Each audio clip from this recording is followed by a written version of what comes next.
Os Contos da Miñoca, o podcast do Conservatorio Profesional de Música de Vigo.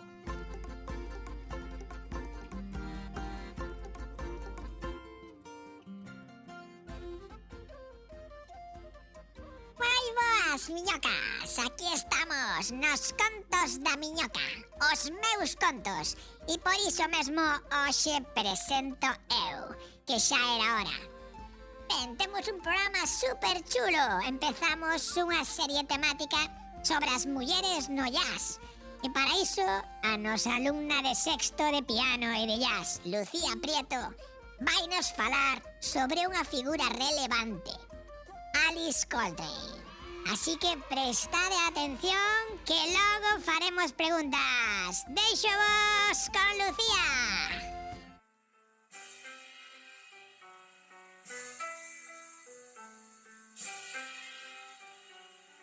Bos días a todos, eu son Lucía e hoxe imos adentrarnos na vida e música dun artista que transformou o jazz levando cara a territorios profundamente espirituais e case cósmicos, Alice Coltrane. Seguro que non sabedes moito sobre ela. En cambio, diría que o seu apelido vos soa de algo. Xa que se preguntase por algún dos máximos representantes do jazz do século pasado, inevitablemente un dos primeiros nomes que vos viría na cabeza sería o de John Coltrane, o seu marido. Unha das figuras que, como Miles Davis ou Duke Ellington, revolucionaron o jazz e a linguaxe musical. Porén, hai artistas cuxa chega foi igual de profunda, aínda que máis silenciosa, máis introspectiva. É aí onde atopamos a Alice Coltrane.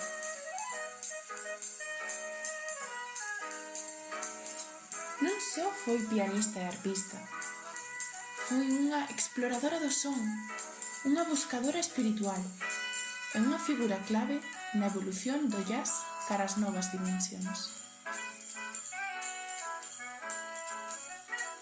Para comprender a Alice Coltrane, temos que situarnos nos anos 60, anos nos que o jazz estaba a atravesar unha etapa de transformación radical. O bebop dera paso a novas correntes como o jazz modal e o free jazz. Artistas como o xa mencionado John Coltrane estaban a romper as estruturas tradicionais, buscando unha música máis libre, máis intensa e máis trascendental. Neste contexto, o jazz deixou de ser só entretemento ou virtuosismo técnico para converterse nunha busca espiritual. E Alice Coltrane non só participou neste cambio, levouno aínda máis lonxe grazas ao seu talento.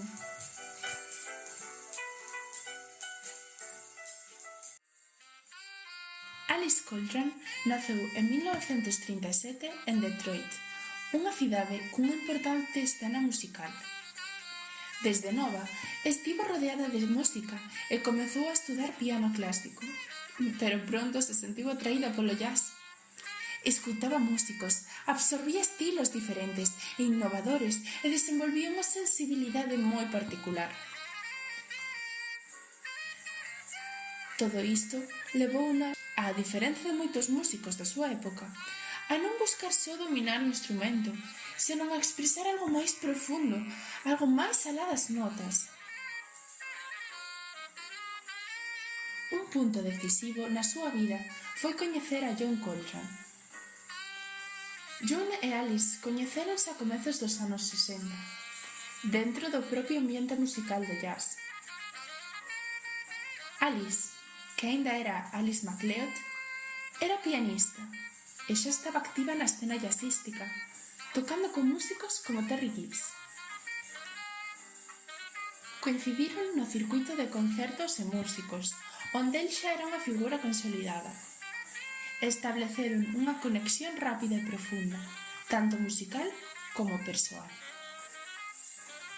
Foi a súa intensa visión do jazz o que os uniu máis profundamente. Ambos vían o jazz non só como música, senón tamén como unha busca espiritual. John quedou impresionado pola sensibilidade musical de Alice e pouco a pouco comezaron a colaborar, evolucionando tamén a súa relación persoal. Alice integrouse no entorno musical de Coltrane. En 1965 casaron. Ese mesmo ano pasou a formar parte do seu grupo como pianista, integrándose completamente no seu ambiente musical. Tiveron varios fillos e compartiron xuntos os momentos de máximo esplendor da súa carreira, ata que John Coltrane morreu en 1967. Alice continuou o seu legado, pero desenvolvendo un estilo propio. Así, levou aínda máis lonxe a fusión entre o jazz e a espiritualidade, incorporando a arpa e elementos da música india.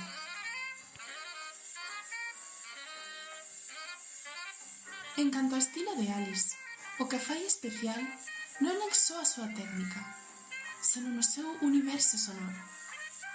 Introduciu a arpa no jazz, un instrumento pouco habitual, creando texturas etéreas e envolventes. A súa música caracterízase por improvisacións longas e meditativas, influencias da música india e da espiritualidade oriental. Ademais, utiliza modos e armonías abertas, transmitindo unha sensación de trascendencia e calma. Como se pode ver, Alice non buscaba impresionar, buscaba elevar. A continuación, presento-vos unha das súas composicións, onde a arpa e o piano crean unha paisaxe sonora e case mística.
outra banda, a diferenza de outros músicos, a música de Alice Coltrane non pode separarse da súa dimensión espiritual.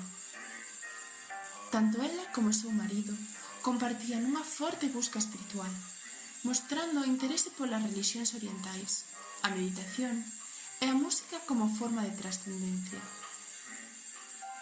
Isto nótase especialmente nas obras da etapa final de John Coltrane en toda a carreira posterior de Alice. De feito, trala morte de John, Alice profundizou no hinduísmo e adoptou o nome de Swamini Turiya Sanjitananda. Así, a súa música pasou a ser unha forma de meditación, de conexión co divino. Non era só jazz, era unha experiencia espiritual. Hai un elemento na súa música que merece especial atención: o uso da arpa. Non só significa a introdución dun instrumento novo, senón un cambio no son do jazz. Ata ese momento, a arpa non formaba parte da linguaxe jazzística habitual. Estaba asociada á música clásica, incluso ao celestial, pero non ao swing nin á improvisación. E con todo, Alice decide incorporala. E que acontece cando fai? Pois que o son do jazz transfórmase. A arpa non ten o toque percutivo do piano, nin a agresividade de outros instrumentos. O seu son é máis difuso, máis envolvente, máis continuo, o que lle permite crear atmósferas, non só melodías. Con ela, Alice non busca marcar o ritmo, senón xerar un espazo sonoro onde a música non avanza de forma lineal, senón que parece flotar. Por iso, a arpa non é un elemento decorativo, senón fundamental para construir o seu universo espiritual.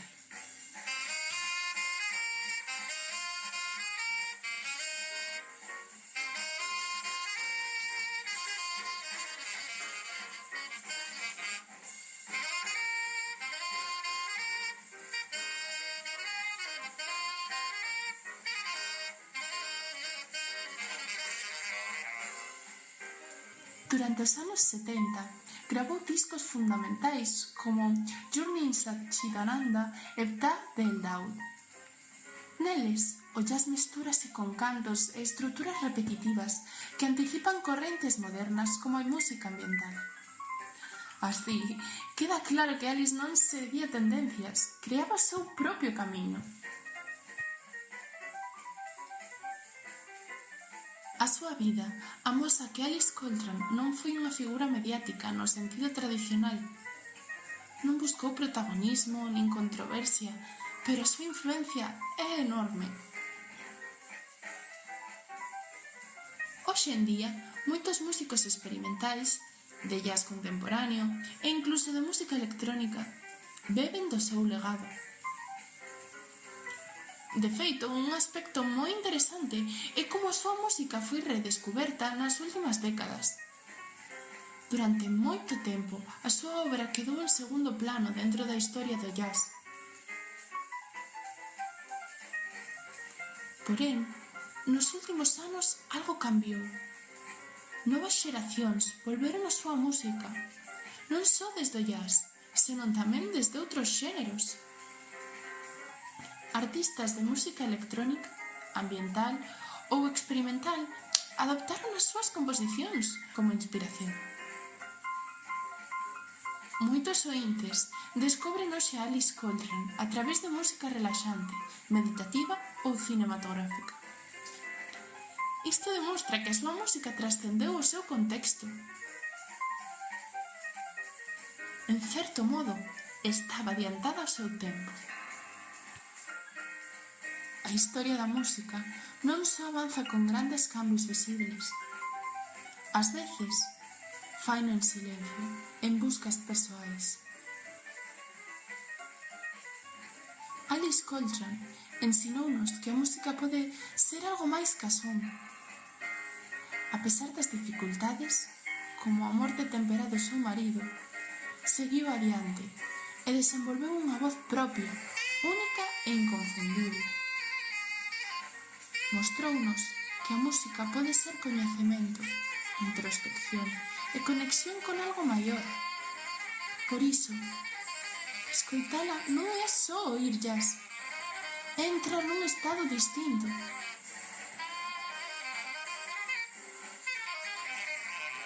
Espero que esta breve historia vos axudase a coñecela e comprendela mellor.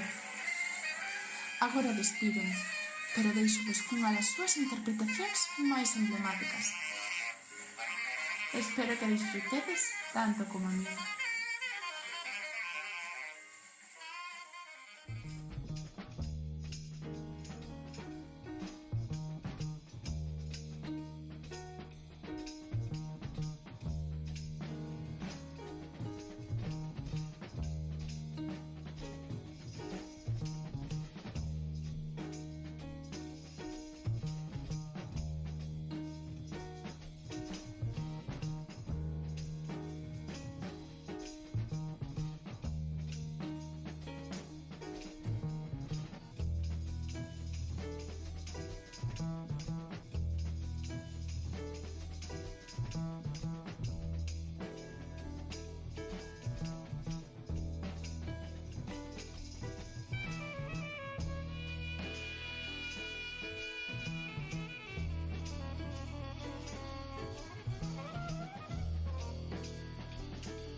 Moitísimas grazas por tremendo programa, super interesante a figura de Alice Coltrane.